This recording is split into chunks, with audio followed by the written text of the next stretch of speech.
పాడెరమ్మన్నదారా నిన్ను పైనమైపోతున్నావు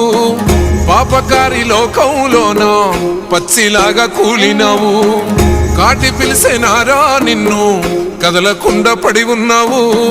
ప్రాణమైన అమ్మా నాన్నను కాదనెళ్ళిపోతున్నావు కన్న పేగు కన్నీరయ్యి కుమిలిపోయరా కన్న తల్లి కడుపు కోత సూడు దేవరా కొరివి పెట్టే కొడుకు నేడు సితికి సేరరా బూడిదైపోతూ ఉంటే ఎట్టా బతుకరా ముల్లోకాలు ఏలే శంకర మూడో కన్ను తెరిసినవా కన్న కొడుకు ప్రాణం తీసి కడుపు కోతనిచ్చినవా ఎండి కొండలుండే జంగమ ఎంట తీసుకెళ్ళినవా ఎట్ట ఉందు మయ్యా సామి మమ్ము మరిసిపోయినవా